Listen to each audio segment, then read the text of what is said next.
According to Nielsen Research, the buying power of Black Americans is expected to exceed $1.5 trillion by 2021. Our buying power makes us one of the largest economies in the world. But on the flip side, Black Americans spend only a tiny percentage of their dollars supporting Black-owned businesses. We're diving into the topics of Black buying power and Black entrepreneurship with Marcus Davis, founder and owner of multiple Houston restaurants, and the host of Fish, Grits, and Politics. Deidre Mathis is the owner of Wander Stay Houston. Warren Brodneck, CEO of She's Happy Hair, and Dr. Crystal Moten is a curator with the National Museum of American History at the Smithsonian Institution. I'm Deborah Duncan, host of KHOU's Great Day Houston, and these are Cultural Conversations. So both of my parents died in their 90s. And I remember my mom always talking about Black businesses. She loved the time when they had the Black businesses. And I didn't understand what she was saying. She'd say there'd be the Black lawyer, the Black doctor, the Black boutique, the Black hair salon, all in one place. And I realized later what she was saying was that that was the empowerment that they had gotten when they all came together after slavery at one point, right? And actually established their own businesses because they couldn't go to others. That was kind of the unintended good side of what was happening with segregation. Were we ready for what would happen when desegregation came and our Black businesses suffered for that?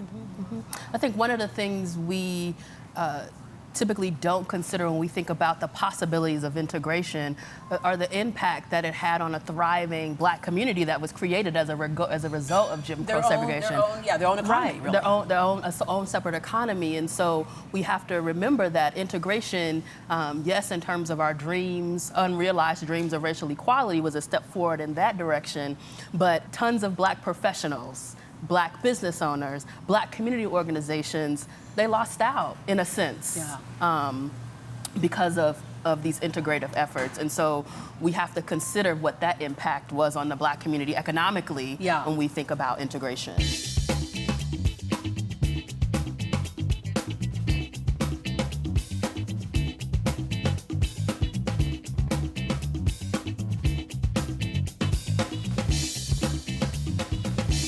So part of integration wasn't just let me come to your lunch counter, but it's also allow me to participate in banking, right? Allow me to participate in other areas of the economy rather than just this little segment of the economy.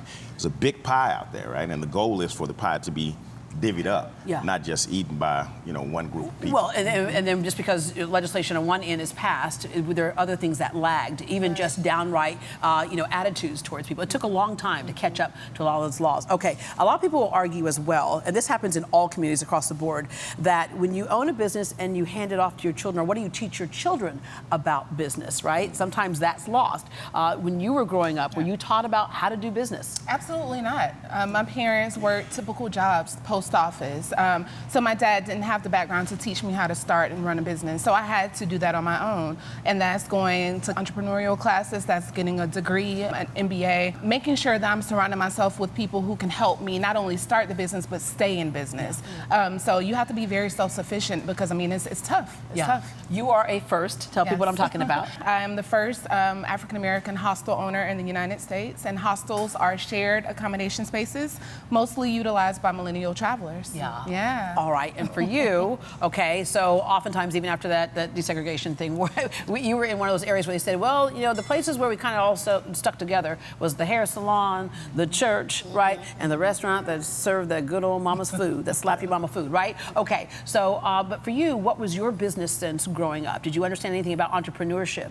I don't think I understood it. I don't even think I knew what an entrepreneur was back then. I kind of associated when I look and think about conversations with my mom I would have, and she would say, like, he's a businessman. And I just knew the businessman, right? Yeah. But I knew the businessman, he had ways. He had ways where he drove a very nice car and he did well. He had ways where he didn't do so well, but he always bounced back. And I kind of like that independence of controlling your own destiny, and it always appealed to me. Let's take a look at Black entrepreneurship by the numbers. In 2018, the top Black-owned companies in the U.S. generated $30 billion in revenue and provided jobs for more than 71,000 employees. 50% of all women-owned businesses were led by women of color. The top industries for Black-owned businesses include technology at 38%, manufacturing at 24%, food and beverage at 11%, construction at 4%, and media 2%. So where does the money come from to launch Black businesses? 15% of black business owners acquire startup funds from bank business loans. 18% rely on personal credit cards. And a whopping 71% depend on personal and family savings. We've heard campaigns where we say, buy black, buy black. You have the money that you're giving away to others, support your own communities.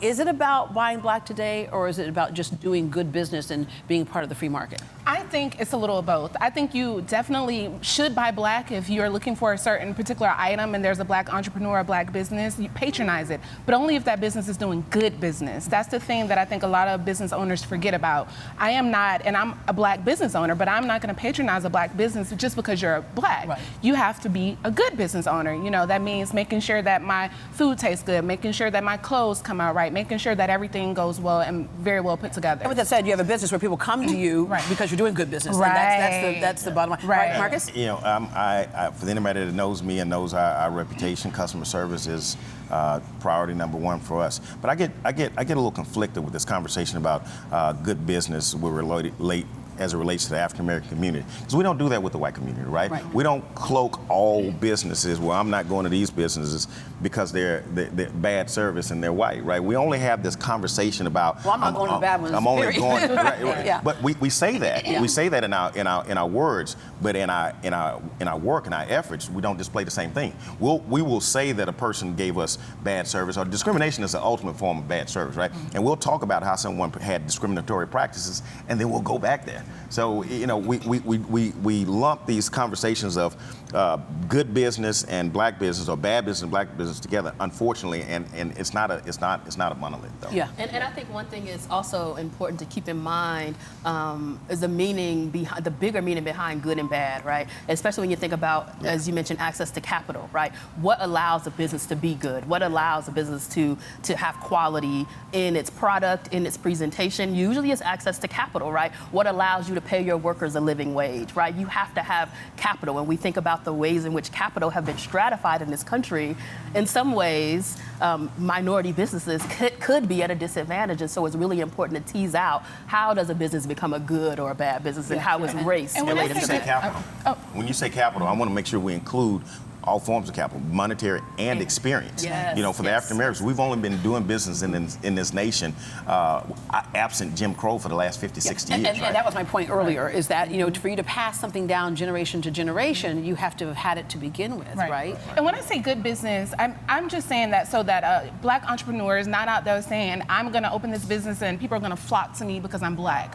No, you still have to do good business. So, you know, it's not for me a white or black thing, because when I shop somewhere, I don't look and see who owns it. I just know that if I go somewhere and I get a good feeling or a good service, I'm more likely to tell a friend or spread the word or continue to patronize that business. And when you asked about should we buy black or seek to buy black first, I honestly think we should. That's just my opinion on it. Because we have to understand, as black business owners, a lot of people are intentionally not going to buy black. And we understand the economic stake of black economics. Like, if a lot of people aren't going to patronize us just because it's a black-owned institution, then us as African Americans, we should first look for a black option every time. I try my best at every dollar I spend, try to at least spend it with my people. Going back to Warren's point, listen, 100 years ago, Marcus Mosiah Garvey urged us to free ourselves from the oppressor by investing in our community, right? He launched Black Starship and tried to get African Americans to buy into this concept. 50 years later, that message was doubled down on by Martin Luther King and Malcolm X. So when you ask, should we? Hell yes, we should. It's incumbent upon us. It is a must. As a matter of fact, there's absolutely no opportunity to alleviate oppression in this nation without us doing so. This is obviously one of those cultural conversations that could go on for a while. But thank you all very much for just scratching the tip of the iceberg with us.